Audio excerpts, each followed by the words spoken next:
If you are what you say you are, a superstar, then have no fear. The camera's here and the microphones, and they wanna know.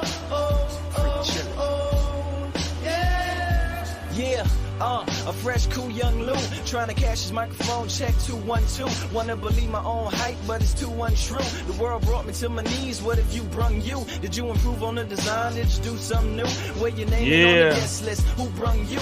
You. Talk to him, Lupe. You come through, and the sexy lady next to you. You Thursday, come too. 5:23. And then standing outside of heaven, waiting for God to come and get me. I'm too uncouth, unschooled to the rules, and too gumshoe. Too much of a newcomer and too uncool. Like Shadow in the veil, I battle with it well, though I need a holiday. Ladies and gentlemen, welcome to Talk Spicy.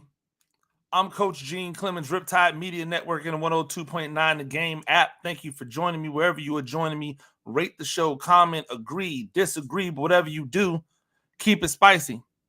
5-star ratings are appreciated. And if you're joining me on the YouTube channel, make sure you like, make sure you subscribe. It is a great day. I have fantastic stuff for you today. At 4:30, I'm going to be joined by PJ Green of Fox 4 in Kansas City. Does writing for them. Covers the Chiefs, covers everything Kansas City sports, but we'll be talking about the Chiefs. So you're not going to want to miss that at 4:30. At 5 or 5-ish. Let me make sure. Let me 5-ish at 5:30. See, this is where having a producer to like talk to tell you to make sure that you got stuff right, that comes in handy. But at 5-ish, 5:05, 5:10, somewhere around there, we're gonna have Phil Perkins. And Phil Perkins is an anchor reporter for CP24. We're going to be talking about the WNBA expanding to Toronto. So you're not going to want to miss that either. But before all that gets started, we've seen footage. Right? This is the beautiful thing about the world we live in now, is that when you say stuff, there's usually footage of it. I thought the first thing weird about, about this case, the first thing weird about this case that we've seen kind of unraveling in front of us is the Scotty Scheffler ran over or drug an officer, or so video came out. Now here's the start of it. We got to start here. And all of you people who keep going past this part, you're the problem. You're not the solution, right? I want people to understand, all of these people who keep glossing over this point, you're part of the problem. You're not part of the solution. And this is what I mean. Scotty Scheffler clearly made that left turn when he was not supposed to be making that left turn. If he was supposed to be making that left turn right there, why would anyone have stopped him? It wasn't like only one officer moved. There were multiple people who moved. The one officer got to the car. And that's where everything else happened at, right? I'm also looking to see, right? And as we're looking, I don't see anybody pull Scotty out of the car. Like I try to pull anyone out the window. I see him being sternly talked to, and then when he gets out. But nowhere in this video, not even for a yard, does Scotty Scheffler drag anybody in the car. It clearly states in the police report that Scottie Scheffler drugged the officer some 20 yards. Remember, I said 10, and I thought, ooh, when I first heard 10, I thought, ooh, 10, that's significant. Because I know how far 10 yards is. I don't want to get drugged 5, let alone 10. So when he said 20, I was like, oh yeah, this dude going to jail. So that was where that came from initially. But watching this video, I don't see anybody getting drugged. I don't see the car moving past when the guy stopped him. Now, this is what I'll tell you. I'm looking at this video. I'm looking at it right now while I'm talking to you guys. I'm looking at the video, and I don't know if this is Scheffler or if this is just some other person that I don't know. I'm assuming it's him because nobody's come out and said that this was not him. This video was released by the Louisville Metro PD this morning. So clearly, the Louisville Metro PD saw this video and went, hey, man, hey, what you doing? You said he drugged you. He clearly has not drugged you. Now we gotta walk all of this stuff back. Now we gotta go and say some different things, right? Now we gotta go, we gotta release the video. That's what happens. That's what happens when you lie about stuff that don't need to be lied about. All you had to say was Scottie Scheffler turned illegally while we were still investigating and or handling a death. We asked him not to turn. He turned anyway. Because nothing on the video refutes that. Like, there's nothing on the video that refutes the fact that he made a turn that wasn't legal, that we did not want him to do. That we told him to stop and he didn't stop. Like, nothing refutes that. All of the different, they all line up together. But that's not even really that's not really even important in the grand scheme of things, right? It's not even really important. And I'm going to tell you why it's not really even important. It's not really even important because who cares? Who cares? What is important is when you are the officer of the law and you start lying to protect maybe some hasty moves on your point. Hey, listen, I was in here. I was ready. I gave Scottie the blame he deserved. Now we got more information. I got to walk it back. Hey, yo, Scott Scheffler. My bad, dog. But you got the chance to walk away. They just lied on you. They didn't kill you. And that was my point. They just lied to Scheffler. They didn't kill him. Make sure that you are following me on X at Gene Clemens. Our poll finished up. And the results of the poll from yesterday. Do you believe the CEO of an NIL collective should get paid? 61.4% said no. 38.6% said yes. And I find that strange. Like, why would somebody on a collective get paid? Right? Why would the CEO of an NIL collective, where all they're doing, right? It's not like a business. It's not a business.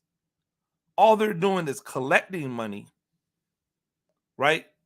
Collecting money to be able to give so that so that these players get paid. Why would somebody need to get Why would somebody need to be paid as a CEO as if this is a company? Right? It's weird. And to me, it reams of people trying to get into the pockets of these players or the pockets of the people under the guise that we're raising money for the players. Just imagine this, right? There's a collective, and the collective says, hey, we're giving everybody $30,000, $40,000, $50,000. We're giving all the players $50K. And then you find out that the CEO makes $100,000, which that's not even a lot of money, but not a lot of money in world terms, right? He makes $100K. How do you justify that $100,000 not going to the players, right? Because that $100,000 means that every one of those players could have got an extra $1,000. I saw places where the collectives get everybody a car. Do they pay the taxes on those cars? Do they pay for the insurance on those cars? These are college students that theoretically don't have any money because you're buying them gifts that cost. If I buy you a gift that costs, if I buy you a house and you've got no money, how long before you default on the taxes? How long before you're so far behind on the taxes for the house that you just have to sell the house? We hear about it all the time. People going on game shows and they win all of these prizes. You want a new car, you want a new boat, you want a new jet skis. You got to pay taxes on all of that stuff. And so they go, nah, I'll just sell this stuff and take the money. Because then I got money. So when I have to pay the taxes on the money, at least I have money to pay the taxes on the money. So when I think about a CEO making money off of an NIL collective that is supposed to be for players, all I'm thinking is of the middleman that has the prospect sign one of those contracts that says if they make it to the league, then they get 5% or 10% of all their earnings for the next 10 years, 20 years. That's what that sounds like to me. Not for nothing, but that's what the guy that trained Venus and Serena after they left California and they went down to Florida. He was training them, but he got a percentage of their earnings. That's how he got money back, right? He got a percentage of the earnings. Smart. Hey, I'm banking on you becoming so talented that you make me a multi-millionaire umpteen times over.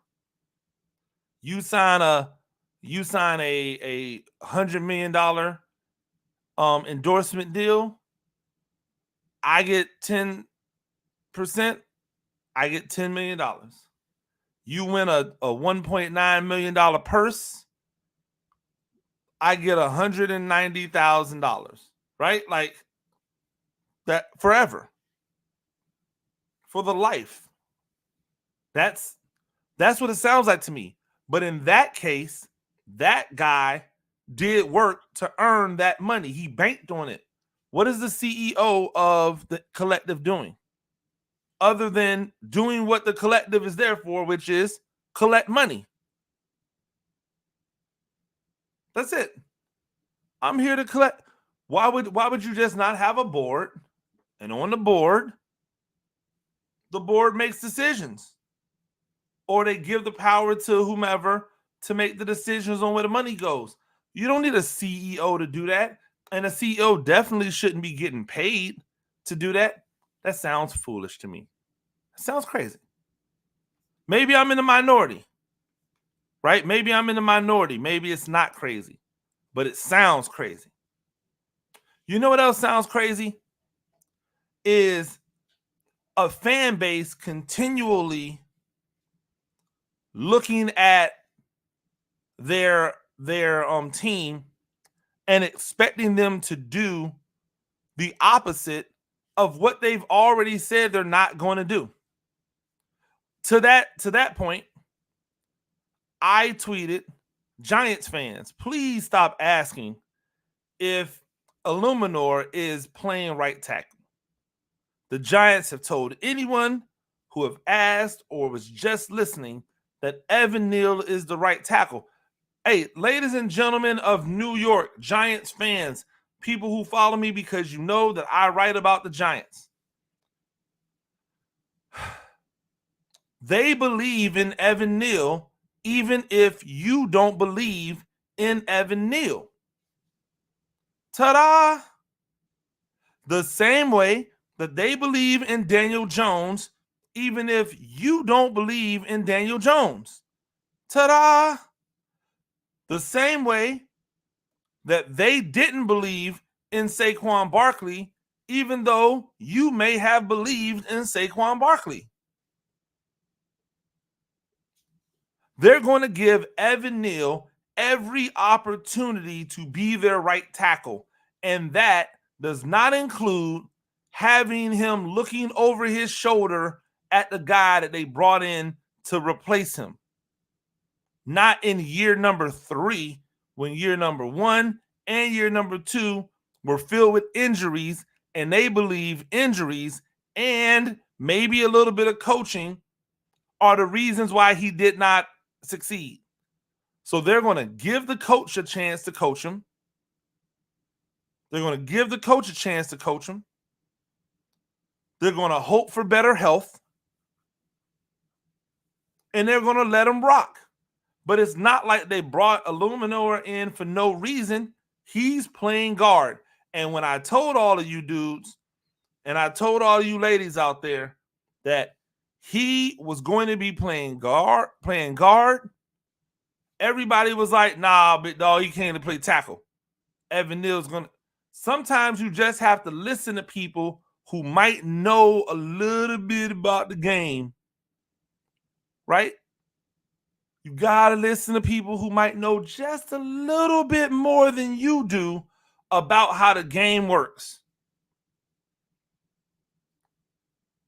Giving up on a right tackle, a rookie right tackle, not even 23 years old yet, after 2 seasons that were injury-filled, is nuts. It don't matter how much I think that Evan Neal would be a much better left guard than he would be a right tackle. It doesn't matter about how much I believe that. If I drafted him to play right tackle, then I need to exhaust all options with him at right tackle before I replace him for a guy who was so great that his team just let him walk. Hey, yo, not for nothing, it's not a whole bunch of phenomenal right tackles out here in the world. So if Illuminor was a phenomenal right tackle and not just a good, serviceable right tackle, then nobody's letting him get away. And if he does hit the open market, he's getting way more than what the Giants paid for him.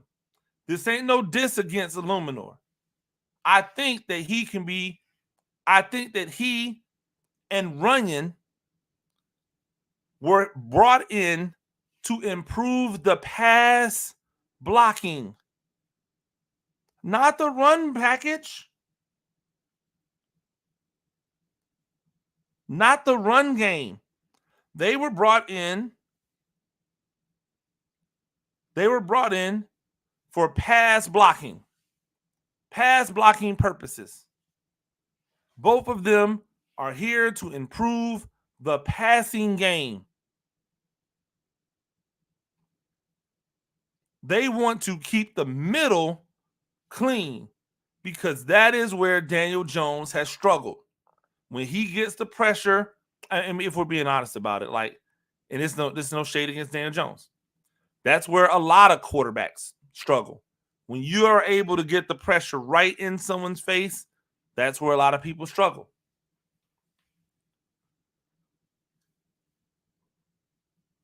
That's it.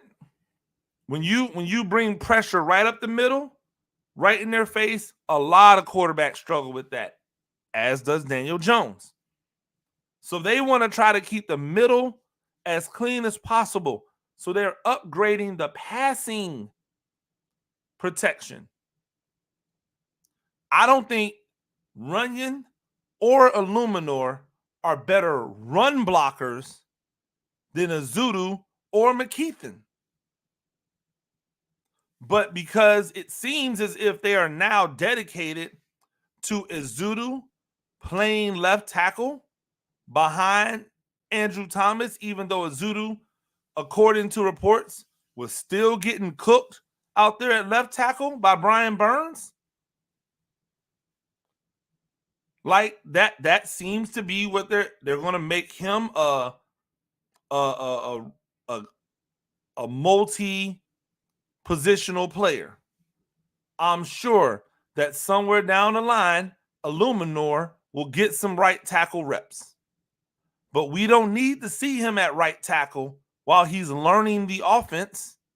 We need to see him at the position he's going to play day one, because Evan Neal is going to be the right tackle. I hear people out here like, oh man, where's the competition at? We need more competition. Listen, I'm not mad at you for feeling that way. And I wouldn't be mad if Brian Dable came out and said all spots are open. But if you've ever coached football, you know that you go into the season, all spots are not open. When you go into the season, all of your spots are not open. The truth is that some of your spots are open, right? Some of them are open. And then there's others that you're keeping an eye on. And then there are others that are locks. Which ones? All depends on the coach. All depends on their confidence in the player, right? Why would you ever say there's an open competition for both linebacker spots when you know that's not the truth? Why would you say there's an open competition at all offensive line spots when you know it's not the truth? You know who's going to be left tackle. You know who's going to be the center. And you know who's going to be the right tackle. And quite honestly, you know who's going to be the guards because they brought them in and paid them money. They brought those guys in to play. They didn't bring them in to be backups. They didn't pay them $5+ million a year to be backups. They brought them in to play. So we should expect them to play.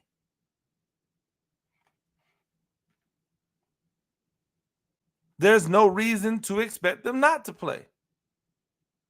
We just got to be okay with it.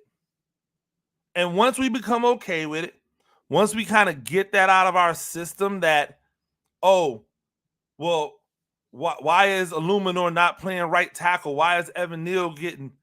Yo, you want Evan Neal to get as many reps as possible. You want him to feel as comfortable as possible.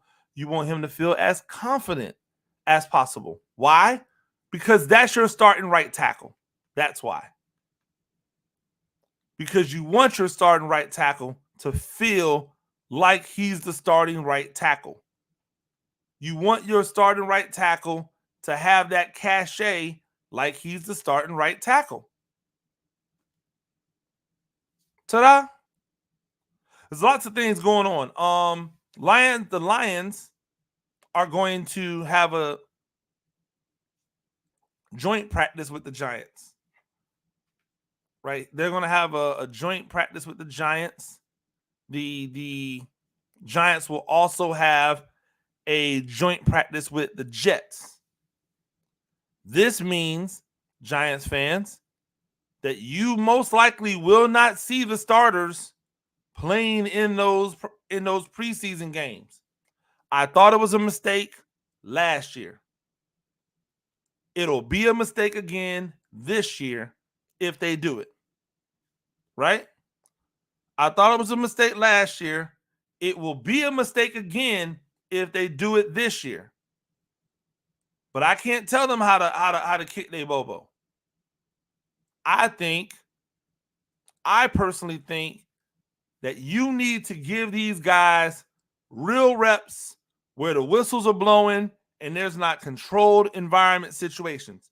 I don't care that you have scrimmages in practice, because in practice, like the whistles are blowing and there's no eyes. There are no eyes other than the people inside the building.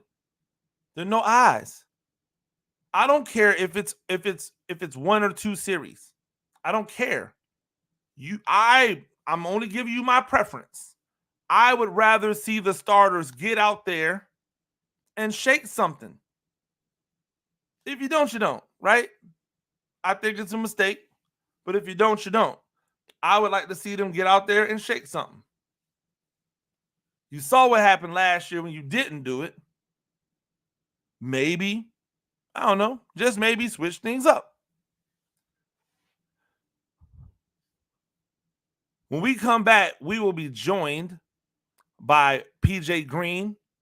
Once again, PJ Green is the digital sports reporter for Fox 4 KC. He's going to join us when we get back. This is Talk Spicy on the Riptide Media Network. Adopt US Kids presents What to Expect When You're Expecting. A teenager. Learning the lingo. Today I'm going to help parents translate teen slang. Now, when a teen says something is on fleek, it's exactly like saying, that's rad. It simply means that something is awesome or cool. Another one is totes.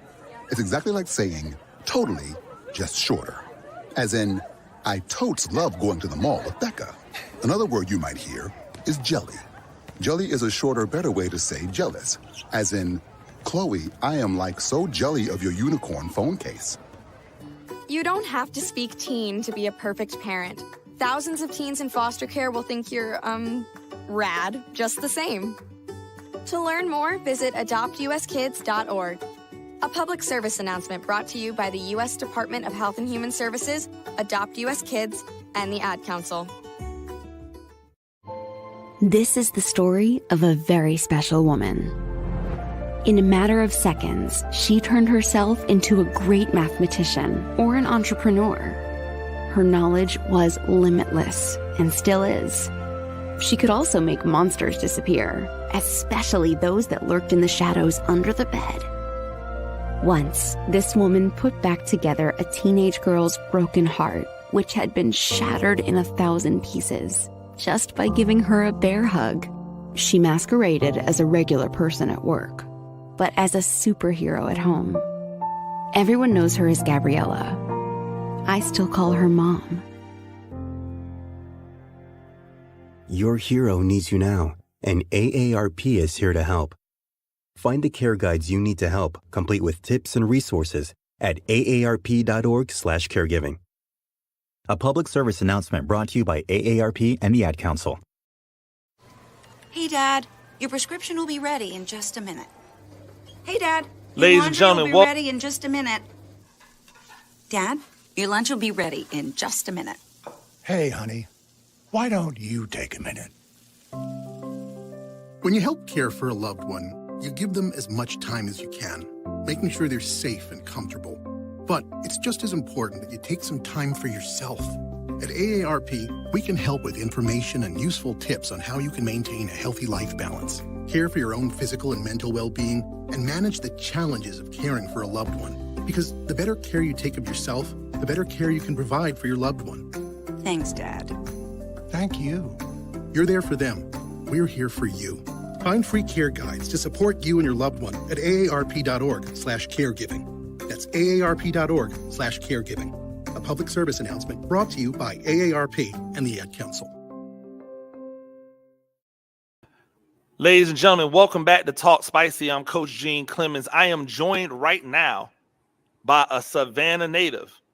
Need I let I say, a Savannah legend out here doing it big in Kansas City, which is interesting because you don't see a lot of people from Savannah venture north, right?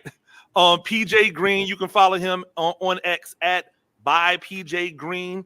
He is a digital sports reporter for Fox for Kansas City. A proud Tusculum football graduate, right? Alumnus. Yes, sir. Yes, sir. Absolutely. What did you play when you were in school? So back at Savannah Christian, I played linebacker. And then got the Tusculum and actually went to Savannah State for a year and redshirted at linebacker and then transferred to Tusculum and started at linebacker, then transferred and then moved to defensive end. So defensive end. I think because I looked at you, I'm like, he could be a linebacker, he could be a DN, he could have been a tight end. Right. Like I'm in the same boat. Like people, especially now that I'm like old and washed, right? Like now that I'm old and washed, people are like, man, what did you play? And I'm like, well, I was a receiver. And they were like, really? Mm-hmm. And I'm like, yeah, like, you know, like 50 pounds ago. Yeah, you don't say the same shape. Pounds ago. I'm like, you know how much calories I was burning a day when I played sports? Right. Like it was ridiculous. I ate what I wanted. Now I'm trying to do the same thing, but I don't work out nearly as much. Exactly. So, Exactly. No, that's really the thing. Have you found it? Because I know one of the things for me is I have to be competitive, right? Like there's just a competitive nature about me that I can't get by. Like it's a part of my DNA. So I have to find ways in my regular life to be competitive because I don't play a sport anymore. Right? There's nothing for me to get that fix. How have you transitioned since moving on from playing to now in your professional life to kind of keep that fire? Because I don't think athletes ever really lose that. They always have it in them. Exactly. So that's the biggest thing is that because like you know I mean I was one of the self-aware athletes that's like I'm at D2, like I know I'm not about to go play no pro ball like now.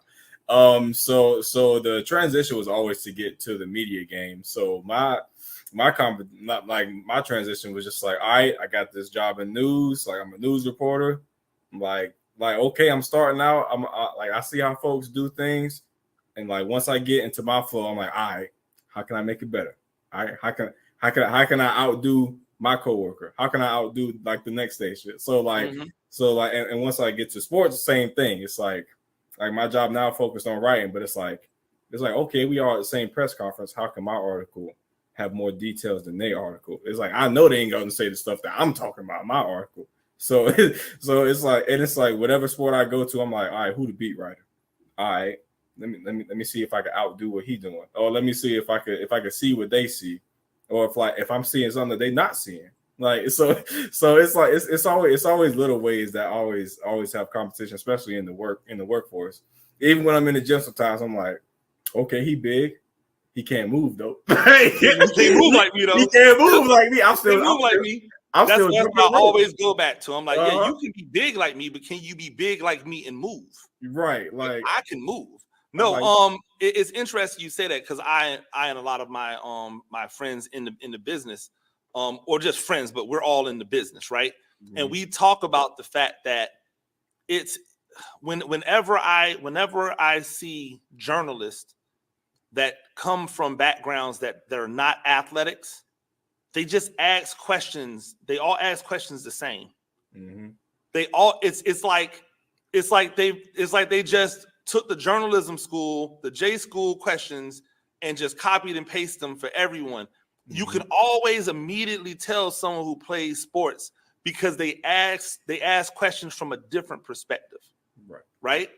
And I think that's what helps people who've played sports to transition and to be so successful in media, because we're looking at it from a different perspective, not on some arrogant, well, I played the game so I know more about it, because your knowledge of the sport isn't based on you playing or not. Your knowledge of the sport is based off of what you've been able to learn and fully understand. The difference is the people who've never been in a locker room or on a practice field or in a game situation, they don't know the subtle nuances of how you feel right, and how you think in those moments. So when I watch a game, I can't just watch a game as a fan.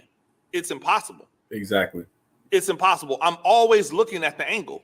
Like I'm always looking at it from the sense of, oh, I know he's going to be upset about that because he had this. Yes. I did like a reel or a TikTok or whatever, whichever one you want to call it. I post them on all of them, but I did one breaking down a pass that Caitlin Clark made, right? And she tried to make this pass between the legs. I mean, between two defenders. It was a bounce pass to a big that was running straight down at the front of the rim. Right. I'm getting people, oh, that was a great pass. She's got to catch that. I'm like, have you ever ran full speed one way and had someone bounce a ball behind you and you have to turn back while full speed running, turn back, catch it, locate the rim, and try to lay it up? Exactly. Like, that is not as easy. There's a reason why coaches tell you should lob it to a big because that's where their eyes are anyway. Exactly. Right? So I'm saying that to say the people who don't know that, they'll never understand about asking those types of questions, about figuring out the angle. And that's what makes your stories more appealing. That's why you're able to carve out a niche on where you are and the things that you do, because they don't sound like you and they're never going to sound like you. They don't have the same voice as you. Right. Exactly. Yep. And I want to salute you on that, because I think it's important, especially as former athletes who are in the space, because I believe that sometimes former athletes in the space, people feel like we're transient. You can just put another athlete in there, right? Like, just get the next football player, just get the next player. Like, it's not really that. Like, we actually, like, I take pride in being a journalist, you know, but then also Black men in the space, and the fact that you don't see the Black faces prominent enough. Like, you're starting to see them more, but you don't see them enough. So anytime I see somebody out there getting it, you know, grinding and doing good work, doing quality work, I want to salute it. I want to be able to praise it, because we all we got, right? Exactly. We all we got. Exactly. And we have to be the cheerleaders for ourselves, because if we're not going to cheer each other, then who are? I've been doing all this talking. I really want to get into the Kansas City Chiefs. It's been they're the champions. Old hat. They've done this before. Yeah. And in true Kansas City fashion, they have had an off season. I'm just going to go here. What in the hell is going on in Kansas City? Man, I mean, yeah, that's the thing, is that as soon as they won the Super Bowl, like couldn't even like celebrate with the whole city, like without, you know, the shooting and pandemonium going on that day.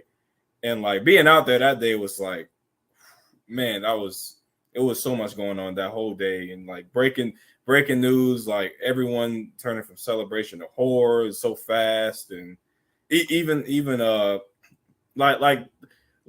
happened like as soon as the Chiefs walked off stage, when all the gunshots and things start ringing out. But still, it's like, I mean over 20 people shot, one woman is killed.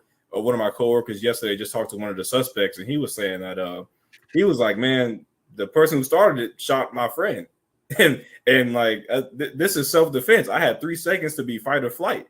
So it's like, it was like either watch my friend get shot and maybe I get shot too, or I have mine on me, and I'm a fire back. So it was that. Then you got, you know, the next month in well, not in March, but in April, Rashid Rice, he has his vehicle, his multi-car crash incident, and then right after that he has his alleged assault against photographer, which is like that, like those charges are they're trying to make those go away, or the photographer signed that he's not going to press charges. So even though that's still going on, but I mean that would have to be up to the state or the county or whoever to pursue that, because the photographer said he's not going to press charges anymore. So then you got 2 players. You got 2 players arrested for marijuana in Kansas, even though just in the state over Missouri it's legal. You know, so I mean, and then you got the most infamous or famous kicker, whatever you want to call him. He all the stuff that he was talking about, at a commencement speech. So yeah, it's been a busy 3 months for them, and and they have their White House visit just next weekend. So it's not going to stop either. It's not going to stop. They're at OTAs. They're finally back to like actually doing football things. So that's the good thing. Even with all the stuff going on, they can finally be like, all right, let's actually get refocused on like getting that 3-peat. So I think that's that's what they're finally able to just be like, forget everything else. Like we're back on ball. So that's where they're at. Is it fair to say that it almost wouldn't be a Kansas City championship offseason without this stuff? It's almost like every time they win a championship, there is some type of madness in the offseason, right? Are they just uniquely qualified to be able to handle this? Is this because Andy Reid is such like a centering, figure that he's been around long enough that he can take it?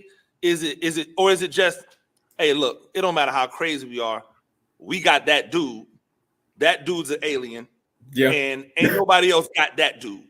Yeah, I mean, it's pretty much all those things combined, right? I mean, with Patrick Mahomes, anything is possible, of course. And then with Andy Reid, anything is possible too, especially when you have them two combined. But it's the fact that Andy Reid is just like that centering figure that like every guy has like that. Like I don't think any player can just say I hate Andy Reid or like I don't like Andy Reid, because like he's like he like regardless of what he said about Harrison Butker, like he is like a mild mannered like grandpa like figure, like when guys say he's a real father figure, he is, because like he's gonna let you do what you do. Like if you make some mistakes, he's not going like cut you for it. He's not going like just be like, no, we don't want him. Like he's gonna let you go. He's gonna let you go through it. He's gonna let you grow through it. And like he said, like he always says, like he just will deal with it as it comes. So Andy Reid is like he runs that whole building. He pretty much runs the whole building. If guys go through something, he's like, all right, just take care of it, and we'll see you when you get back. Like last year, Charles Minnie, he was suspended first 6 games, came back and was rolling. So he's gonna miss some games this year. Rashee Rice is gonna miss some games this year, probably with suspension, and they're gonna keep on rolling. They got 2 new wide receivers. They're gonna keep on rolling. The question, and it's a fair question, because we know Rashee Rice is gonna miss games. Yes. Is there a good chance that they're not planning on seeing Rashee Rice at all in 2024? I think that will be a bit of a stretch. My kind of guess is that it's going to be at least 4 to 6 games. That's just my guess, just based off of what the NFL has done previously. 8 felony counts related to that wreck. That's like no matter what goes on in court, the NFL is going to punish you. Period. So the 8 felony counts. For him, like I don't know. They gonna have some kind of deal with. I don't know what they're gonna do, because that's a lot to beat for 8 felony counts. But I think he'll be back like towards the back end of the season. Well, a lot of times the 8 felony counts, it's not really going to end up. Right. They stacking, right? They're trying to make it look, because their whole point is to try to get you on something. Right. But my thought process is coming off of the Henry Ruggs situation, right? And knowing what this could be. Right. The NFL brings the sledgehammer down. Hey, we got to cut this out. Right. This was reckless to a whole nother level, because these are all your cars. Yes. Like that means that this ain't you just got like anxious on the road, right? This isn't you got anxious on the road with somebody else. Y'all just impromptu went at it. You guys set up to do this. You all got in cars with the intention to do this, and that's how it ended, right? So I feel like there may be a situation where he may become an example, right? He may become like Rashee Rice, you got to fall on the sword. for this one. It's interesting because you talked about they've got 2 new receivers, and I want to talk about it because I just don't I don't understand. In my opinion, in chess, you make moves sometimes not because it helps you, but because it hurts someone else, right? Yeah. That's kind of the way it's defensive. It's defensive chess. It's any game has a defensive mechanism to it. And somehow the NFL and these other teams keep allowing the Kansas City Chiefs to get their hands on immensely fast wide receivers. Yes. Like, what is don't you know how this story ends? like the Bills were the one who traded with the Chiefs so they could trade up to get Mahomes. and they did it again and let them trade up to get Xavier Worthy. So chess and checkers. It's chess and checkers. I don't understand it. So with that, OTAs have started because I do want to talk some football. Yeah. OTAs have started. I thought they had to butch up in the receiving room. I thought that they weren't going to make it through another season with Rashee Rice just being the 3-yard and a cloud of dust wide receiver, and then occasionally hitting somebody deep. Like they needed to go out and get some long ball, talent. They went out and got Hollywood, and they added. What? Come on, man. Come on. Like when you see the avatar, is the little arrow on the top of his head, is it glowing every time he looks out there and sees all this speed that he now has again? Pretty much. So yesterday we saw like their full practice, and Xavier Worthy didn't practice. He tweaked his hamstring. They said a couple of days ago. So I mean, we might see him next week because they just practiced 3 days this week. But they was throwing that long ball, and they said that's what they're looking to do this year. They're like, we've done the short intermediate routes. We really trying to push that long ball this year. And Mahomes pushed it yesterday to Hollywood Brown. And he made some phenomenal catches yesterday. He had one catch where it was I think he ran a post corner to like the back pylon. It's sailing over his head. He's tracking it, pulls it in one-handed diving catch. Like so it's gonna be nasty. And that's just a preview and the formations they got, especially with the new tight end Jared Wiley. Man, they got some stuff cooked up.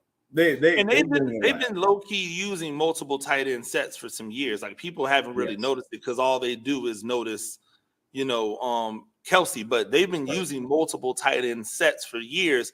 I just think they've been using it for years without guys who could be extremely dynamic. I think they have another guy who can be dynamic. Yes. And that's a scary proposition because if we know anything about Andy Reid's gonna scheme you up. Always. Yes. If he's not going to do anything else, man, Wilford Brimley's like doppelganger. That dude is going to scheme you up.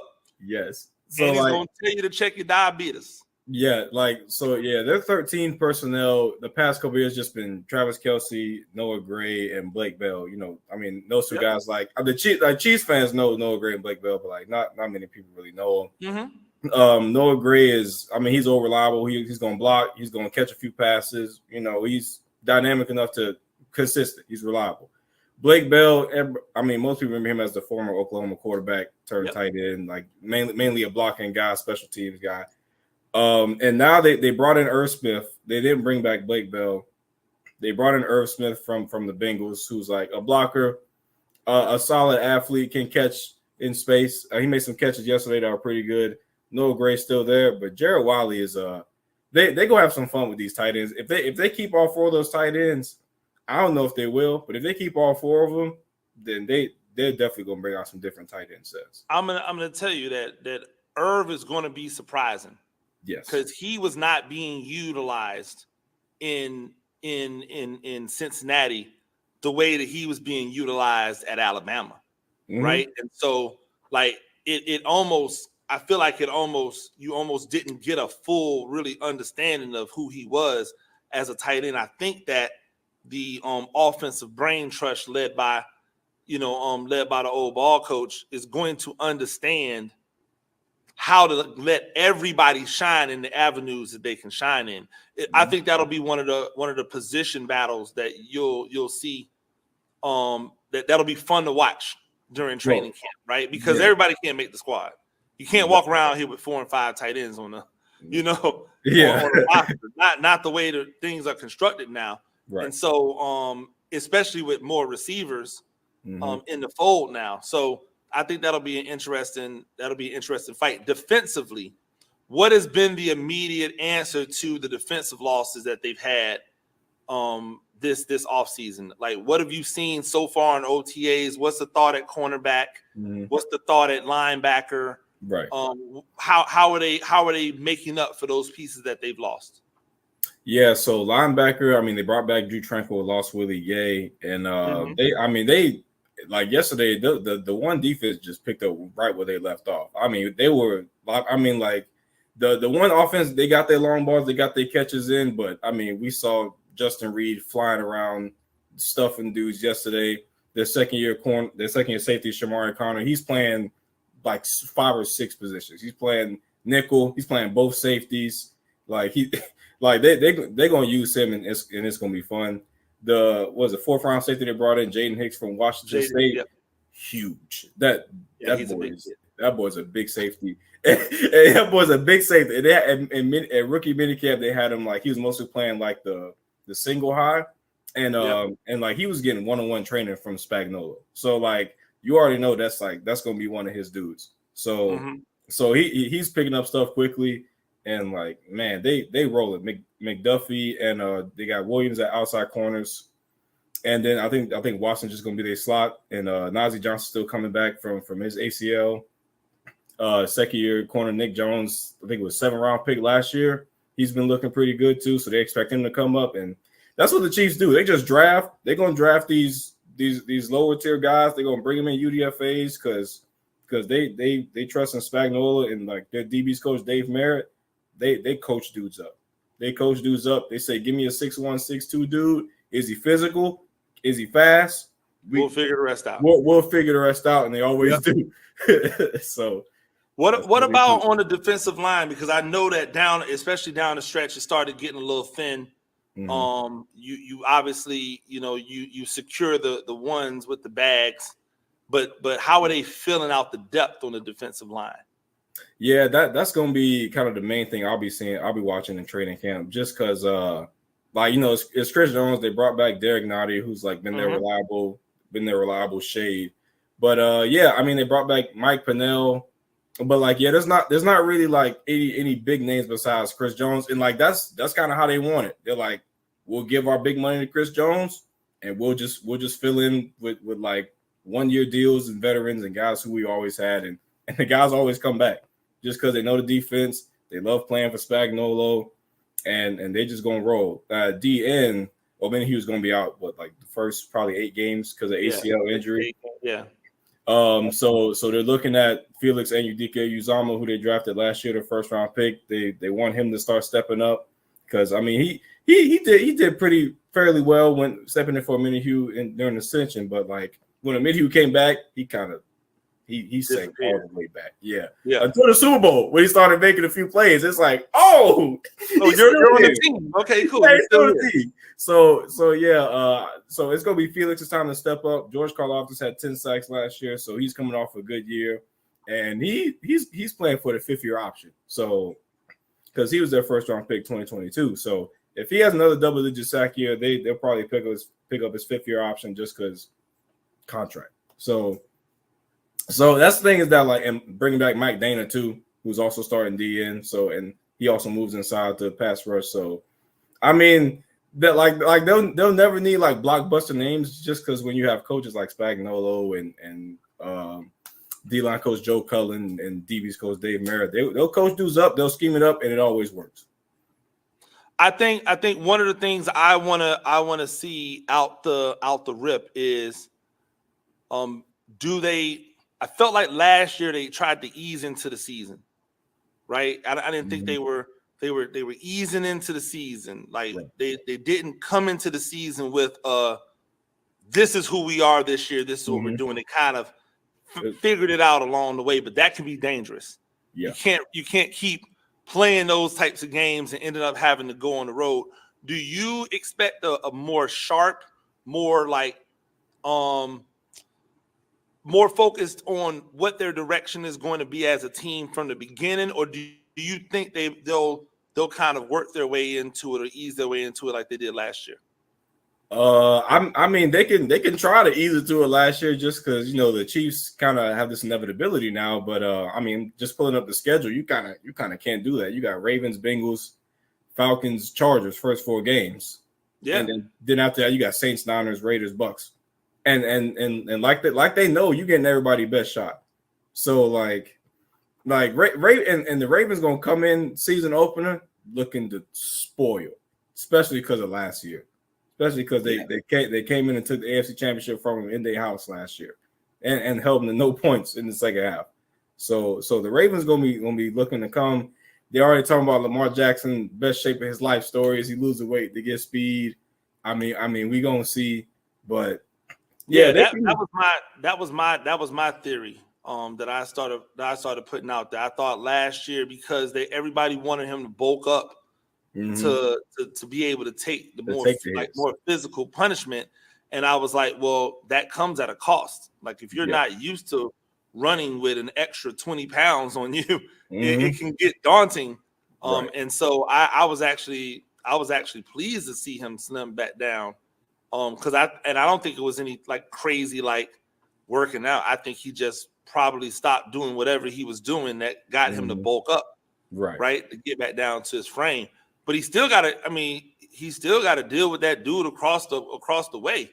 Yeah. Like at the end of the day, it's number 15 on the other side. It's always like, 15. Yep. It's 15 on the other side. I think that opening game is going to tell us a lot about how much trouble the rest of the AFC is in.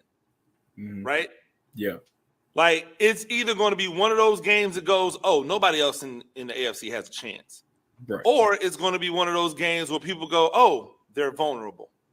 Right? It's going to be one of those. And so I think that's the interesting part about that being the opening game. And salute to the NFL for giving us a banger to come out the game with. Yeah. Like, these stories going to write themselves. It's easy to write. I'm already lining up like content for the month leading up to the game, just because it's going to be such an epic matchup. There's so many storylines. Hollywood Brown playing against the Ravens. Yep. And that Ravens secondary who really be out there trying to punk dudes. Like like low key, the Ravens and the Chiefs secondary operate very similarly. They are out there to try to punk you. Yep. And make you not want to like roll, like make you not want to come off the line hard. Hollywood Brown is a lot of things, but physical he has never been mistaken for. So it'll be interesting to see how Kansas City utilizes him to try to get him free in some space, and then how the Ravens combat trying to worry about him and then worrying about Travis Kelce as well, which I thought they had a great game plan for him last time they played, but I might say until the second half, you got to do it the whole game. Exactly, you got to do the entire game. That's the problem. And 15 is 15, so and now that they got more capable tight ends, they could really just be like, we'll put you in the second and third down. Like in the first half, we'll put you in second and third down. We'll put you in third down. We'll put you in second down. We'll just let you chill. You don't have to get all these snaps. And then when fourth quarter hit, boom. Unleash. It's an enviable place to be at, and it's an enviable place for somebody that has to cover them, because there's going to be no shortage of things to talk about for you over the summer. PJ Green, once again, follow him on X at by PJ Green. I don't know why I can't talk. Digital sports reporter for Fox 4 KC. Savannah's own 912 Stand Up. Tusculum, stand up. By the way, low-key Tusculum like facilities are some of the prettiest facilities Oh, yeah. Like rolling around. I remember the first time I went to Tusculum for a game, I was just like, wait a minute, this is a D2 facility? Like, yep. it's a really nice facility. Yeah. Like, it's a really beautiful place. Yeah, So up in the mountains, man. Yeah. Shout out to them, man. Shout out to them and shout out to you, PJ. I really do appreciate you joining me, man. Oh, yeah. Thank you, Coach. Appreciate you. Absolutely. Hey, stay tuned. When we come back, we'll have more. We'll be talking more sports. It's Talk Spicy on the Riptide Media Network.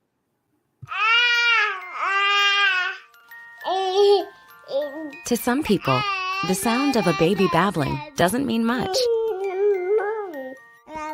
But that's not necessarily true. By 6 months, they're combining vowels and consonants. By 9 months, they're trying out different kinds of sounds.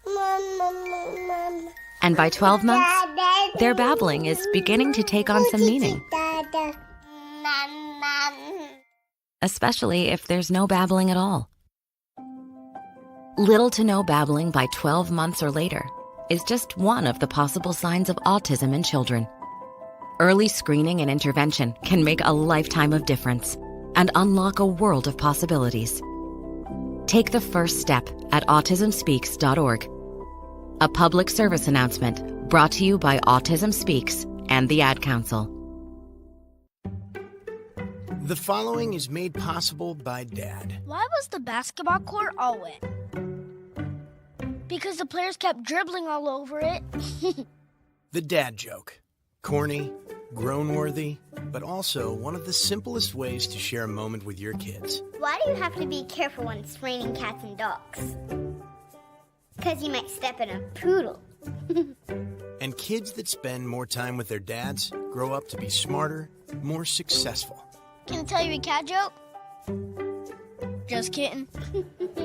And with any luck, funnier adults. Why didn't the skeleton go to the dance? Because he didn't have any body to go with. Dad jokes rule. So take a moment to make a moment and give your kid a laugh. It's as easy as going to fatherhood.gov. Brought to you by the U.S. Department of Health and Human Services and the Ad Council. That's really funny. Okay, men, this is your time. Maybe you didn't choose this, but you're here now. You're gonna go out there and be an all-star caregiver. It's up to you. So what are you gonna do? You're gonna go grocery shopping, cook, clean, be there emotionally and physically. You gotta dig deeper. Drive them to physical therapy, doctor's appointments. Don't you forget about the pharmacy. No, you won't. Because that's what caregivers do. Don't give up. Don't ever give up.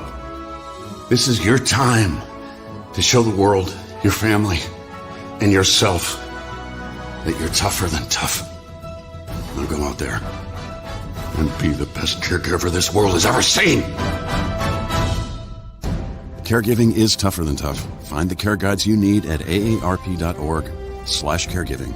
A public service announcement brought to you by AARP and the Ad Council.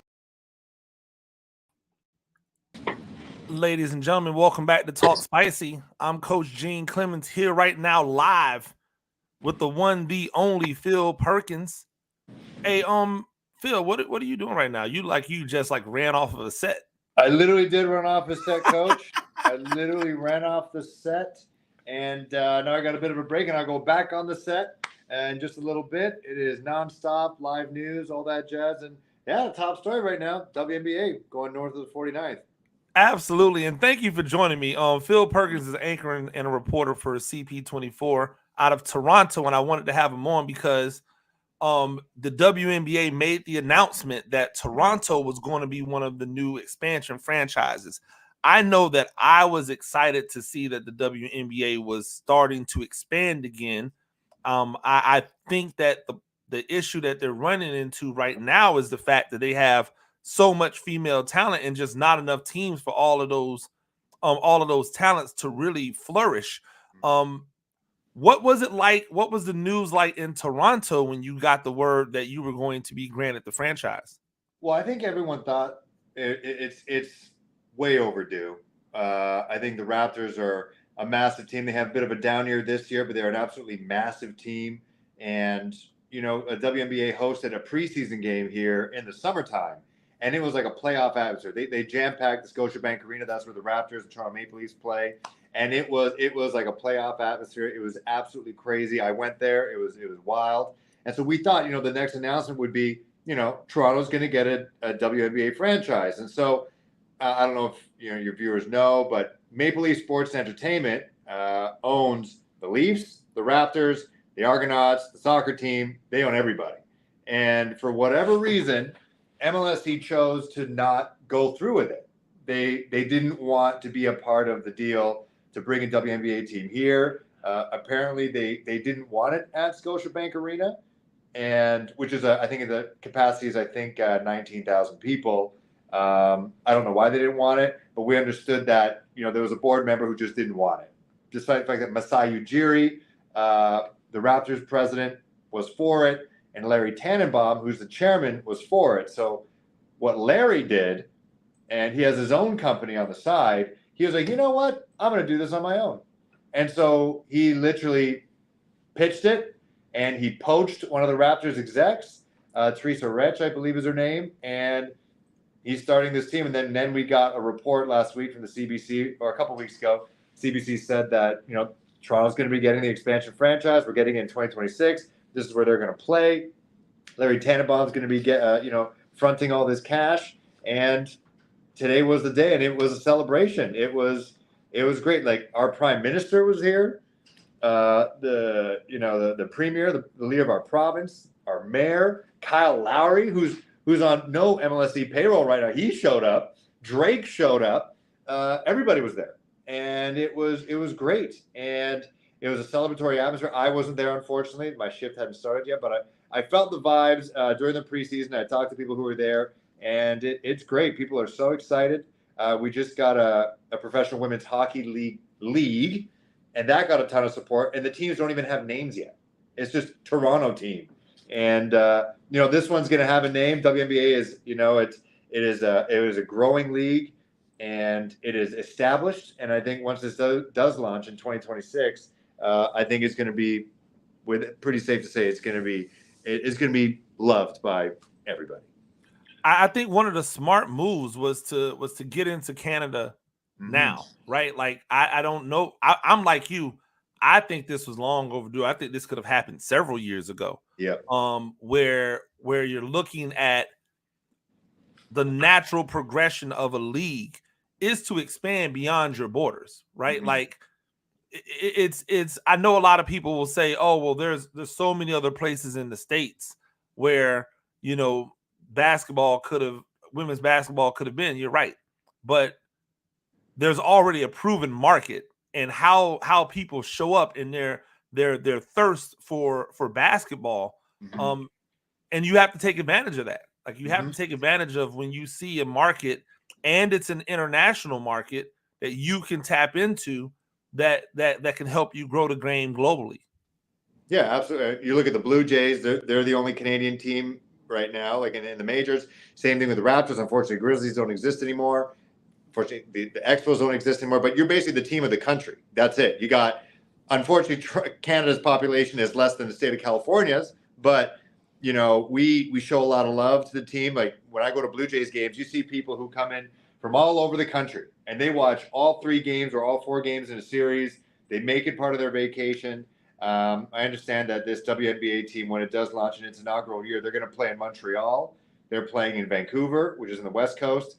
And, who knows? They could be planning to see for more teams. That could happen. We'll see. And so I think, they become the team of the country. And Toronto's definitely a proven place for basketball. There is an appetite for basketball that's not the NBA. The Canadian Elite Basketball League launched a couple years ago, and they got teams in Hamilton and in Niagara and other provinces as well, and they're getting a pretty good showing as well. It's definitely one of the quickest growing sports, I think, behind hockey, behind soccer. And I know for sure people are going to show up. And yeah, like you said, it just makes sense just to expand to Canada. It's not that far from New York State. It wouldn't be that bad of a commute. And taxes are a little high, but you're gonna have to deal with it if you want. If you want to get game time. The other market that they're starting a franchise in is California. It's Golden State. So I mean, or not Golden State, but San Francisco technically. But it's going to be kind of under that Golden State, umbrella. Those California taxes are ridiculous as well. So it's not like it's if you say that they have the population of California, but California is a really, really large state. It probably should be 3 states. Like the way it's built, the way it's constructed, it should be 3 states. So where are they going to play? Because I know you said they talked about a place. Where are they going to play, and what's the capacity of the place that they're playing, or do you know? No, I know. Yeah, so they're going to be playing at Coca-Cola Coliseum. So it's kind of like a smaller version of Scotiabank Arena where the Raptors and Leafs play. That is where the Leafs, if you want to call it their farm team, their AHL affiliate, the Marlies play. So it's one of those arenas where you can do hard court and you can do ice. And it's in the exhibition place, so it's by the lake. I think the capacity may be 9,000. I think 5,000 to 9,000. They packed the house for the women's hockey league team that just wrapped up their season last week, and so it could fill up and get loud. I've been there for hockey games. They have concerts there, so it's built for that.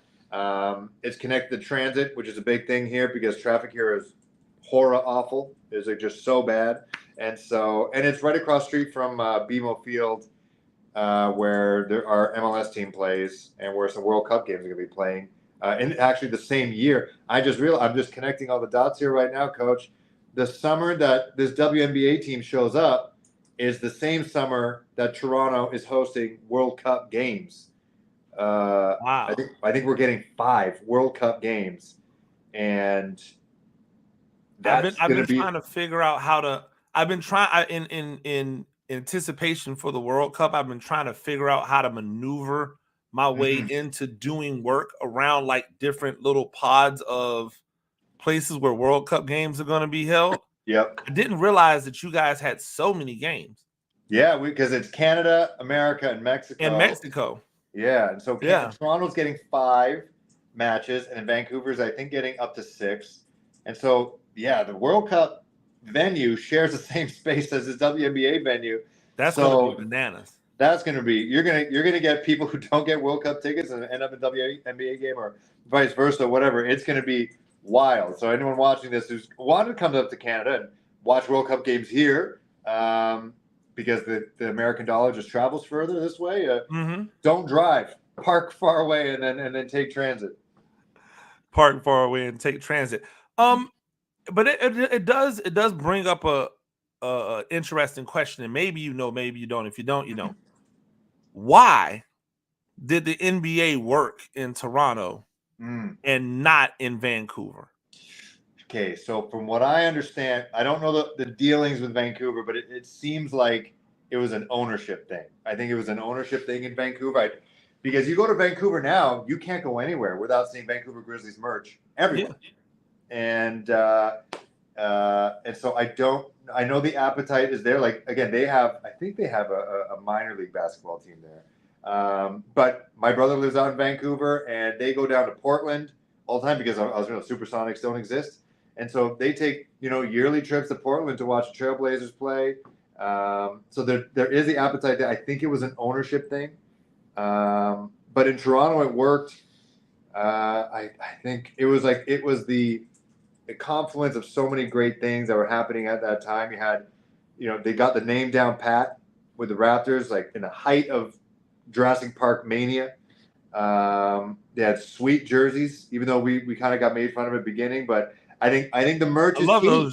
I love that merch. I love them and the Grizzlies. I thought both of them were really good. I remember when Toronto played Memphis, and it was like the throwback game. And then they wore the Grizzlies and the old Raptors. I was like, this is the best looking NBA game I've ever seen in my life.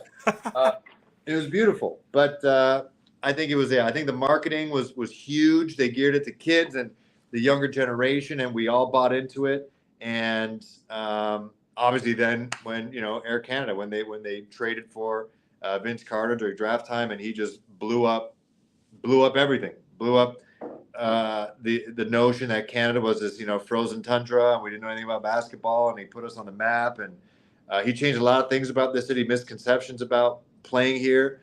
And he made a lot of fans as well, just like something exciting. People who didn't really understand basketball just saw this guy high-flying dunks and just, setting the world on fire during the All-Star game, during the dunk contest. And like, wow, I should tune into this more often. And I think that was a big part of it.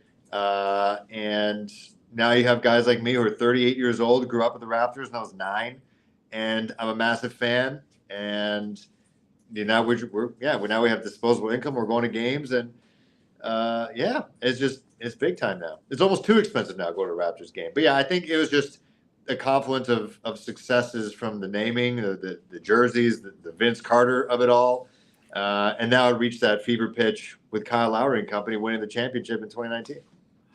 And so with that, like what's the next thing out there? What's the next thing on the sports landscape in Toronto? Has there been talk about it, trying to dip their toe into the NFL waters, or is that sacrilegious because of the CFL? Where is the appetite when it comes to continuing to build the sports brand of Toronto? Well, I think the WNBA was a big one. Like, I think that is something that has always been people have been clamoring for a long time. So I think I think people are still going to get the high off that right now, as I'm looking at WNBA highlights on Around the Horn right now. But and so I think the WNBA thing is a big one. I think that is the latest edition. I think people are going to have fun with that, let that soak in. We just got this professional women's hockey league that people are all jazzed about, no doubt. Can't wait. See, it's been successful, but they don't have names, and that blows my mind. But I know the Toronto name, that'll be key to their success. I got to say. I'm just saying this. Like, people want to buy merch. They just do. And they even mentioned it today.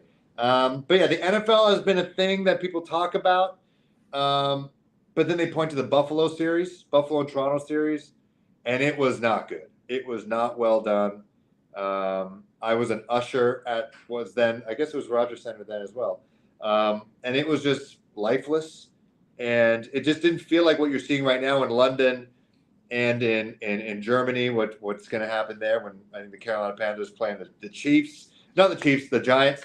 And they're just, I don't know what it is. It just didn't work. It just did not work. The Bill, maybe because they're not our team and we're not cheering for our team. Because then you go to the stands and you had people in Jacksonville Jaguar jerseys and Chiefs jerseys watching, the Seahawks take on the Bills, that's a massive game. And I know that Bills players did not like that because that basically took a home game away and you're playing in front of people who didn't really care what happened in the game. I don't know if they tried it again, would it work out? But we also look at the Argonauts, and they just, for some reason, they are the ugly stepchild when it comes to sports fandom. They're the oldest team in North America, from what I understand, and they get no love. You compare their attendance to TFC, which is our MLS soccer team. They share the same stadium, and those games sell out. Argos can't even get people to show up to a playoff game. And you look at that, and you're like, well, if they can't support this, why would they support an NFL team? Where would they play? They just converted the Rogers Center to a purely baseball stadium.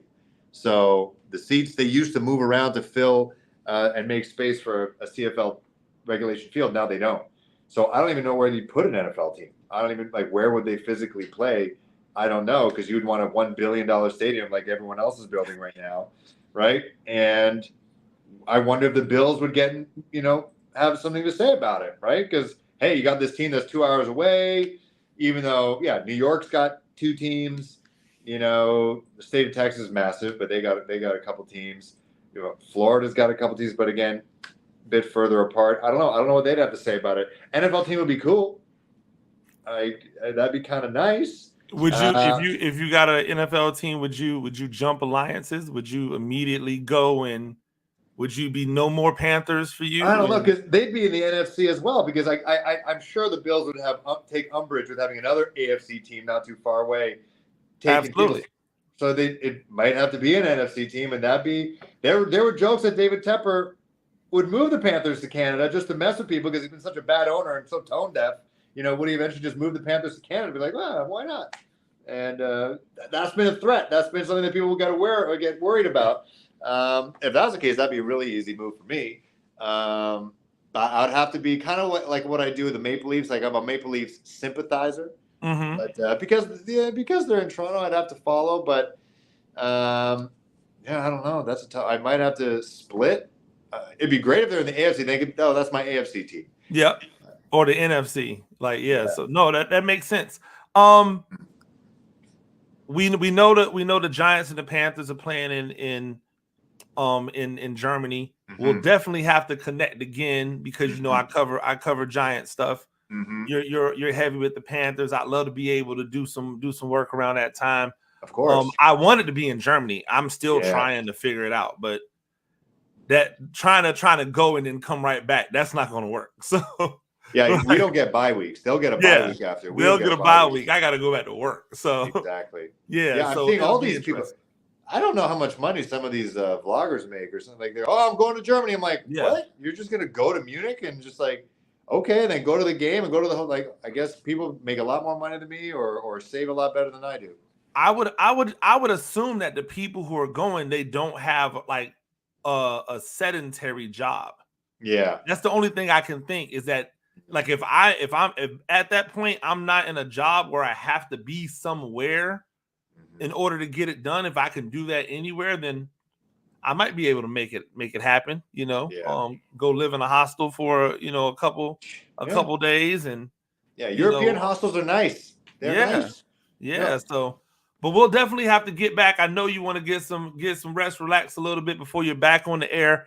Phil Perkins, anchor, reporter, CP24, Toronto guy.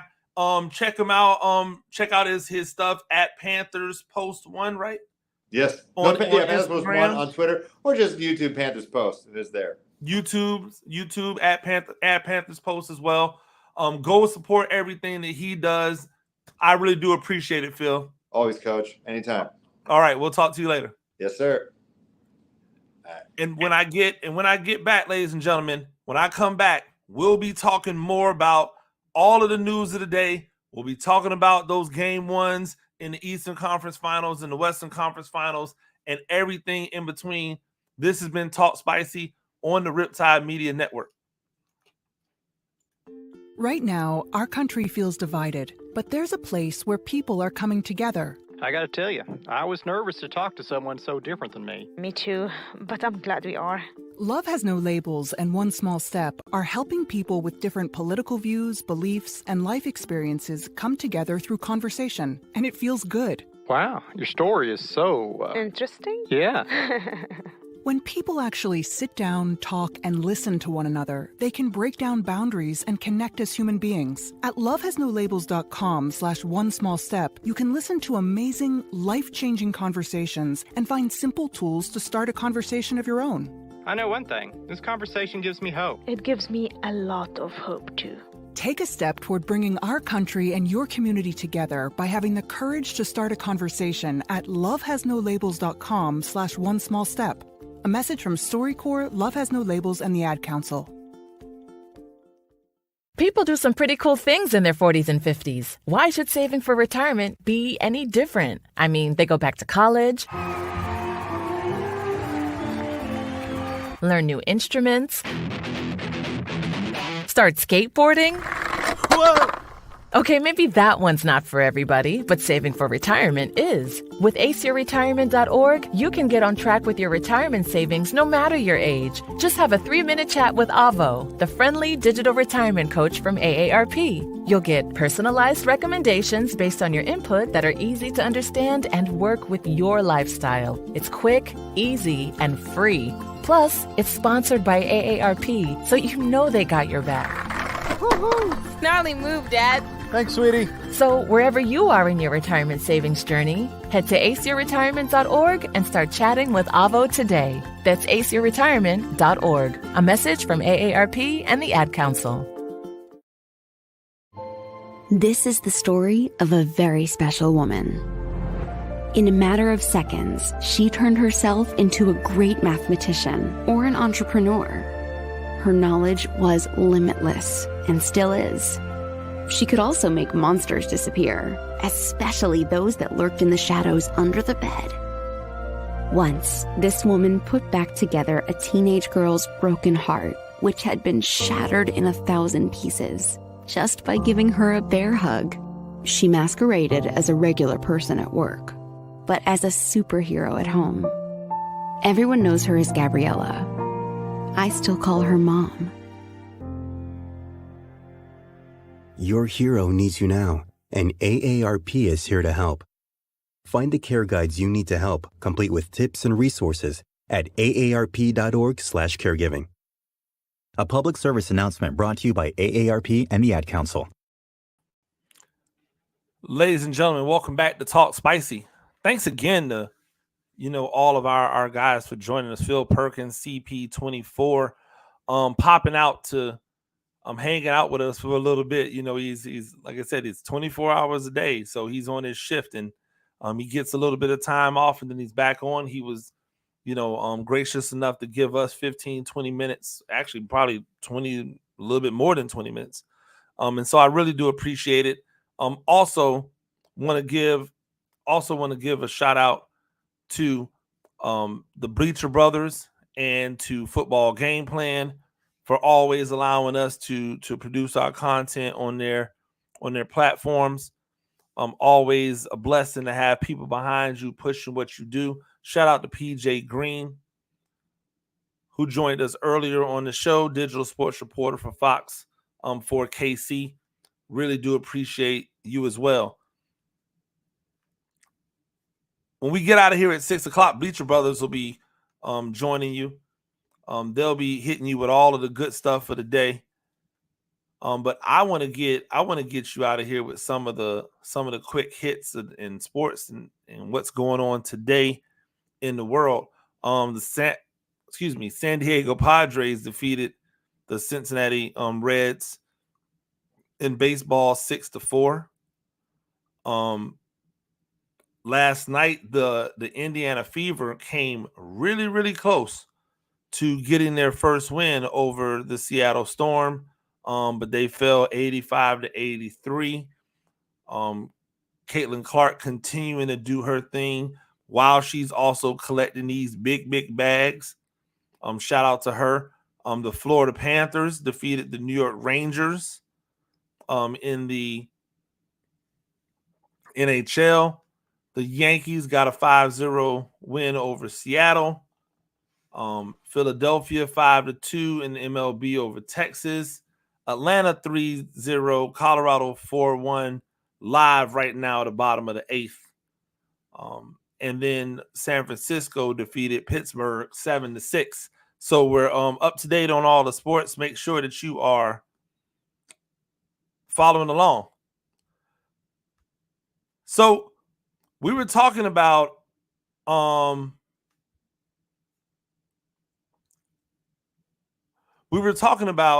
the idea behind I wanted to talk about the idea behind the all NBA team and who votes for all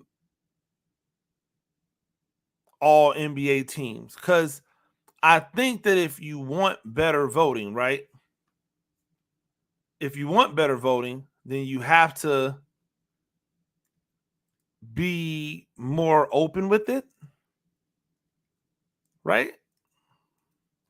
I don't even know if I'm saying it right or if I'm thinking about it right, but my point is that if you want people to invest in the all NBA team, right? If you want people to vote in the all NBA team, then you gotta put them out there. And to an extent, like, you're seeing it, right? There was a report because they said 11 voters did not vote for Giannis as a first team all NBA. And by the way, I'm okay with that. Stephen A. Smith, Michael Wilbon, Kendra Perkins, Richard Jefferson, Ramona Shelburne, Frank Isola. 6 of them all at ESPN.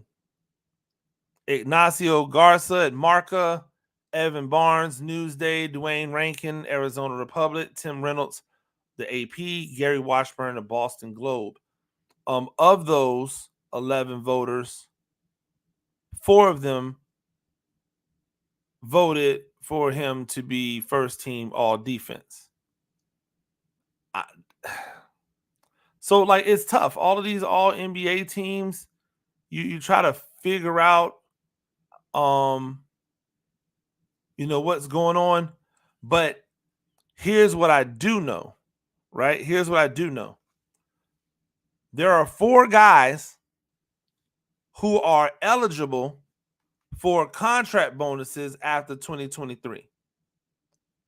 And that is because they've made the all NBA team. I'm sorry, 2023, 2024. And that's because they've made the all NBA team, right? Luka Doncic, Shai Gilgeous-Alexander, Anthony Edwards, and Tyrese Halliburton. They are all eligible for the huge contract bonus, right? That's what you're waiting for. You're waiting to make that team so that you can get your money up. So, Doncic, Gilgeous-Alexander, Jokic, Tatum, and Giannis were all first team. I don't have any issue with it.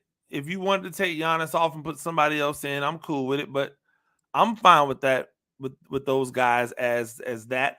I personally think LeBron James should have been a first team all NBA performer, but that's just me. It's not me because I'm a Lakers fan, because I've told you already, I don't fan like that. But I think when you look at what he did, right, and the impact that he had on his team, and what Giannis did and the impact that what Giannis had on his team, yeah, I'm taking Bron. Anthony Davis made second team, which I thought great. Brunson, Anthony Davis, Kevin Durant, and Kawhi Leonard. How Kawhi Leonard keeps making these all NBA teams, I don't understand. Is he just barely playing enough to make these teams?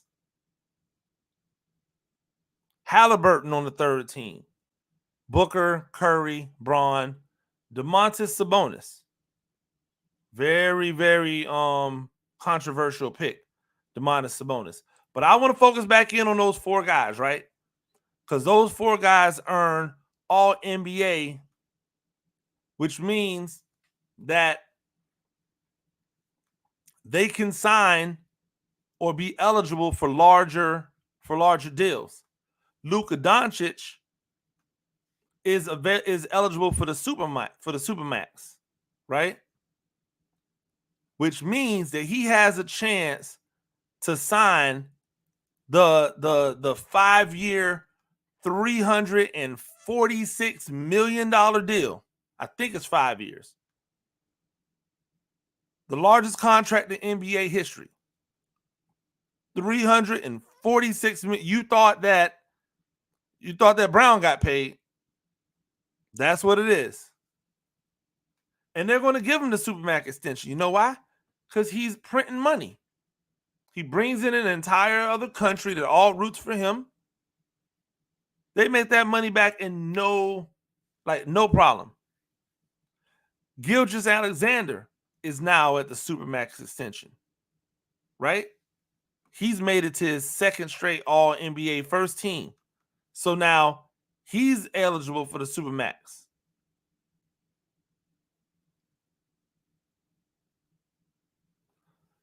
He's not going to be able to do it now, but in 2025, that's going to set him up to start at 35% of the projected salary cap.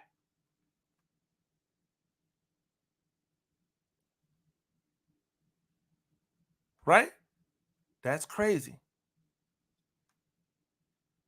no player is allowed to sign contracts that are more than 6 years long, right? His extension would set him up to be the first player to get $80 million a year in salary. Like, it makes you wonder if the bubble's going to burst at some point. But I doubt it. Anthony Edwards, because he made his first All-NBA team, he's set to get a pay hike from $7 million next season. I mean, a $7 million pay hike next year. He's going to go from $35.3 million to $42 million. He's going to go from a $204 million contract to a $245 million contract. And the same thing with Halliburton. Go from 200 to 250 essentially. Like, these are ridiculous amounts of money. And I love it. Get all your bread. Get all your bread. Because why not? Right? Like, get all your bread. Why not? Who's there to say they don't deserve it? If the game is being played, right? And the players are the ones who are like fueling everything, then why would we be against it? Like, why would we have anything against it? I don't understand that. I wanna play some audio because, like, Phil wasn't lying. Like, they were hyped up in Toronto. They were hyped up for what is sure to be an epic run for basketball in that area, right? Especially women's basketball in that area. I think it is phenomenal. And I can't wait to see what it is. So, and I'm trying to find the clip so I can play it. Here it is. And shout out to Stacey Dales, who is one of my favorites. Like, Stacey Dales, for a long time, I was on some Stacey Dales. Like, that was my crush back in the day. Right? I don't even think like we're that far apart. But I mean, she's a professional basketball player. Well, she was. And you know, then she seamlessly like went into broadcasting. And the funny part about it is that she's been doing it for so long. She doesn't just broadcast. I don't think she ever really does much with WNBA. She's normally doing football. Like, that's been her bag, a lot of football. So, like, to see her out here in Toronto for the WNBA's announcement says a lot about how excited they are to have it. So here's the audio. I want y'all to see it. Do you feel the energy in this room? This is incredible. This is palpable. Y'all, Drake is here. Come on. We got Masai Ujiri here. We got Kyle Lowry. Where are you? What? Scotty Barnes in the house. We got Canadian basketball legends in this room today. Look at this group. This is absolutely incredible. Good morning. I had to say that first. Good morning, everybody. I am Stacey Dales. I actually grew up right here in Ontario playing hoops. I could not be more proud to be with you here today. It's my distinct pleasure to welcome all of you in this room, to welcome sports fans from across the country, but more importantly, WNBA fans and the WNBA community from across the globe. Do you feel the energy in this room? Like, she is legit hype. And I mean, like, why wouldn't you be? If I'm I was born in Paterson, New Jersey, but I call Tampa, Florida home. If Tampa got a franchise, a basketball franchise, and I was the person that got the opportunity to announce the basketball franchise, I would be that hype. I would be that. That's what I would look like. Like, I would look like she looked on the screen.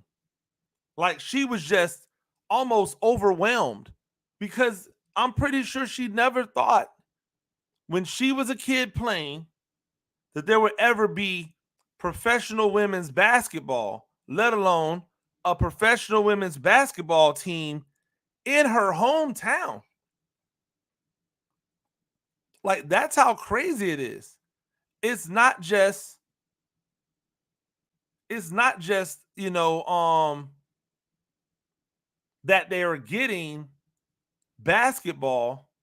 It's that they're getting women's basketball expanding beyond the borders of what we've known it at, right? Because there's other women's basketball leagues around the country, but it might just be my own like arrogance about my country. It just hits different when it's us. It hits different when it's us. The dedication to it is different when it's us. Like, when we really decide we're going to make this our bag, we make it the best. We make it the best. When we really decide we're going to lean all the way in on this, we make it the best. That's why soccer's not it for the men, but the soccer for the women is it. Because we lean all the way in on the soccer for the women. We don't lean all the way in on the soccer for the men. Why? Because our best and brightest players are playing basketball, playing football. Our most athletic are playing basketball and football. They're not growing up with soccer balls on their foot. They're growing up with basketballs and footballs in their hand. That's why hockey continues to be a sport that, as Americans, we can only sometimes be great in, because we don't lean into hockey the same way that Canada leans into hockey. There's a reason why Canada is really good at hockey, because that's what they do. It's the reason why we're really good at basketball. That's what we do. And now the WNBA is coming to Toronto. Guess what? People are hype. All those people that you named, I'm pretty sure that she named, Drake, Kyle Lowry, they better all be on the better all have some coin in the game. I have no doubt Drake has some coin in the game. I would love to know that Kyle Lowry has some coin in the game, because that's the next frontier for these players now, right? These leagues are expanding. We want ownership in these sports leagues. Ownership I still contend, right?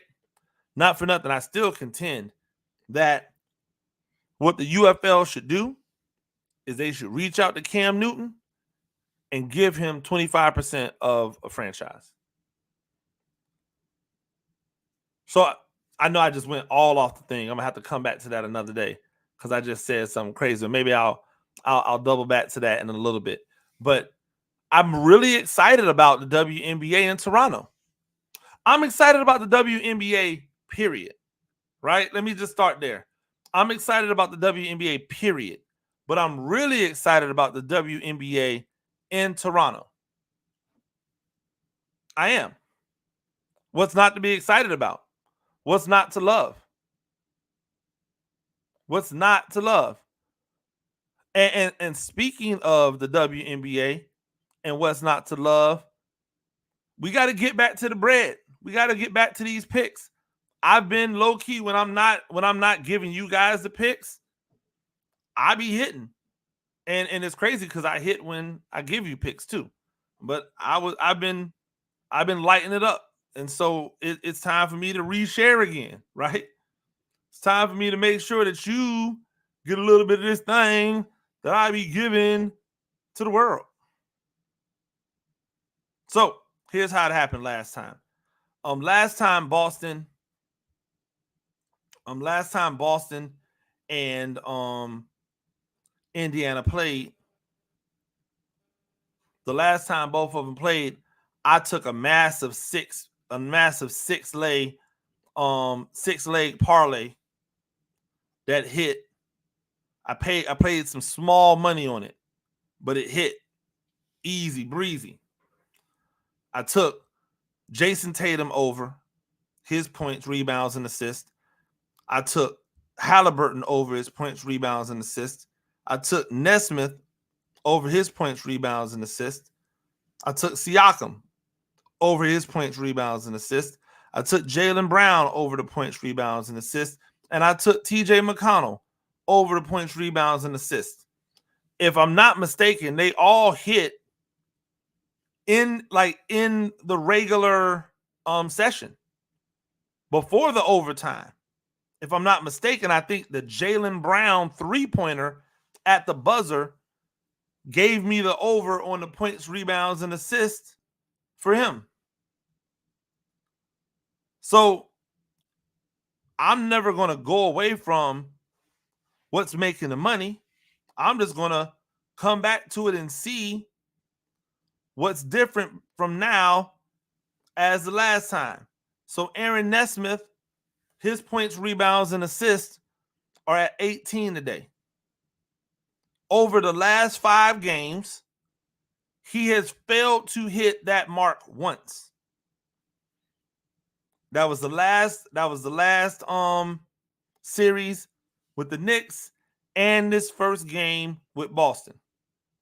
So I'm taking him to go over again.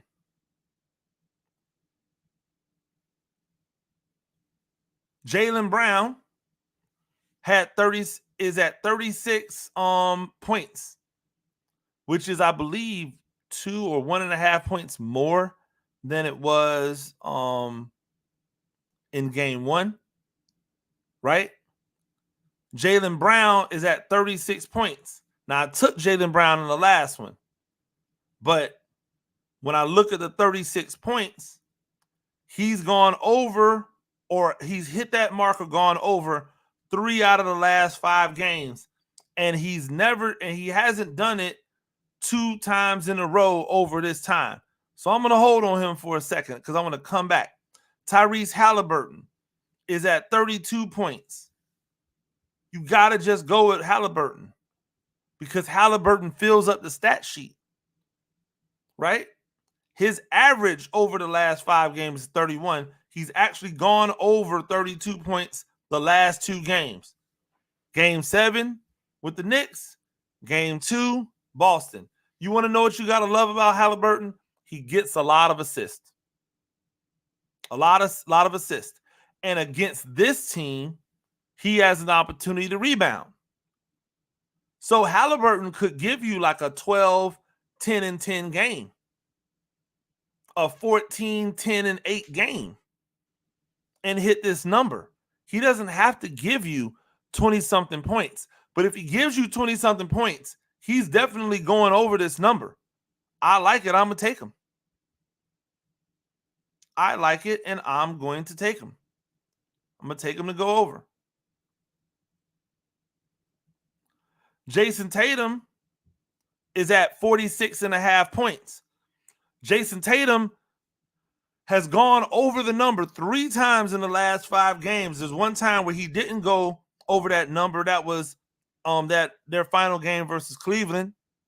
That was already in the books. He had 44 points. Another game where they got it over with early, he had 38 points. He's always flirting with this number. Why? Because he is the leading rebounder for the team. And he has to dish out assists. So he can get you a 20-something point, 10 rebound, 10 assist type of game. It's a lot of points. It's a lot of points. But scared money don't make money. When you're averaging 47 over the last 5 games, you probably got to take a chance. So I'll take it. Jason Tatum over those points. Siakam over 32 points. That's points, rebounds, and assists. Excuse me. Siakam over 32 points, rebounds, and assists. He's made the number or gone over it 3 of the last 5 games. And with that, the one game he didn't, game 7 against the Knicks, was over in the first half. Game 7 against the Knicks was over in the first half. Right? Siakam, how is he going to eat? Because Boston has rebounding issues. So he's going to sneak some more rebounds in there. Boston has lapses where they don't play really good defense. And the Pacers are good at passing. Siakam gets a lot of easy buckets. Siakam actually does a lot of early first quarter damage. He'll be at 6 points, 7 points, 2 rebounds, and an assist in the first quarter. That's already getting the ball rolling. I like it. You should love it. TJ McConnell, to me, is a cheat code because he comes in and he just puts up stats. He has gone over the number at 17.5. He's gone over that number every game except one in the last 5 games. But he hasn't just gone over 17.5. He's obliterated the number. I don't know why he stays there when clearly he's important. Here's the key to why TJ McConnell goes over the number. Because if they win, he was probably a big part of it. But if they're losing bad, then they rest the starters and he comes in and he still gets his points. That's what's the genius of TJ McConnell. I like him. Sign him up.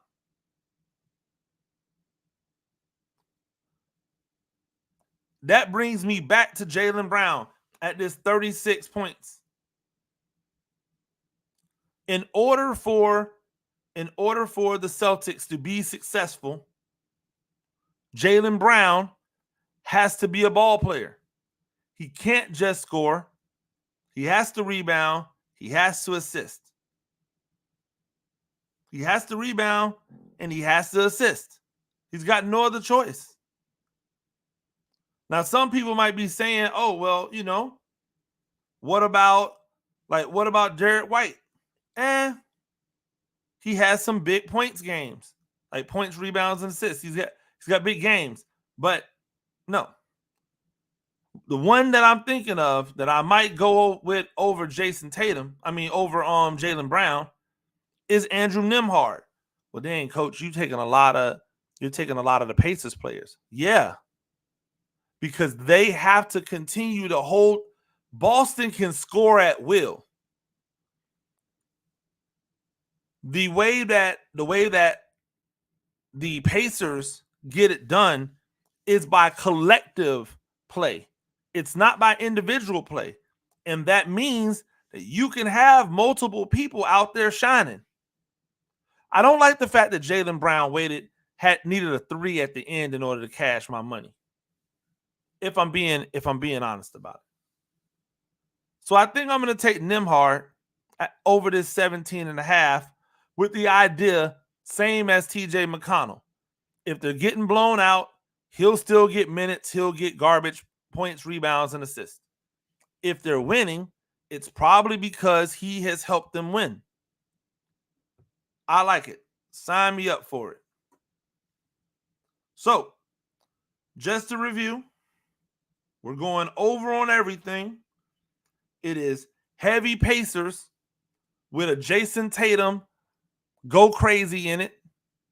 I got Aaron Nesmith over 18 points, rebounds, and assists. Halliburton over 32 points, rebounds, and assists. Jason Tatum over 46.5 points, rebounds, and assists. Siakam over 32 points, rebounds, and assists. TJ McConnell over 17.5 points, rebounds, and assists. And Andrew Nembhard over 17.5 points, rebounds, and assists. You want to get jiggy with it? I'm going to run this same play at the halftime. Only, here's the thing. when you do like some of these places, they won't let you put the same lineup in for the halftime as you did for the full game, because this isn't real like sports betting, right? This is different. So what I do is I just take a player off. I take a player off and I'm like, which player do I think might be the one that drops the bag for me? And I just take them off. And for me, that's going to be Siakam. So I'm going to take these same guys at the half.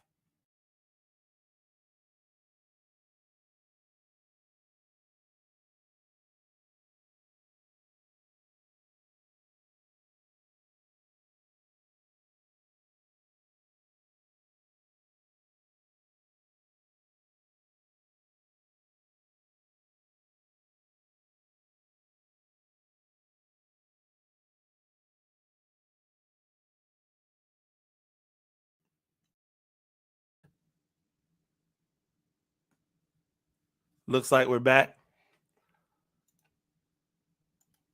Look at Stacey Dales over there. Shout out to Stacey Dales. So we're going to go back to the halftime. Go to NBA first half.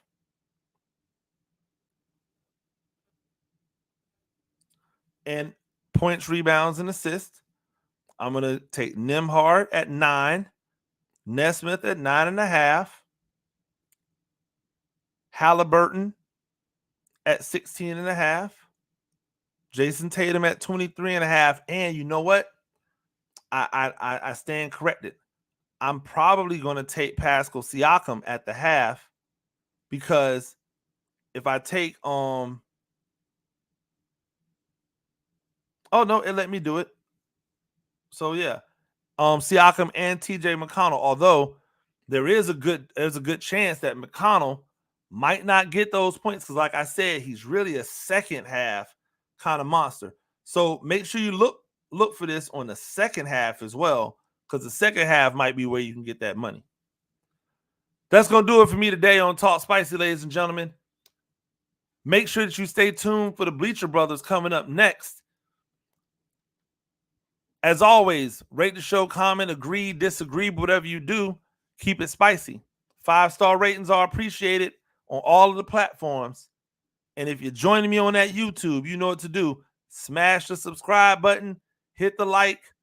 This has been a Riptide Media Network on production. This is Talk Spicy. I will see you all tomorrow. Till next time, peace.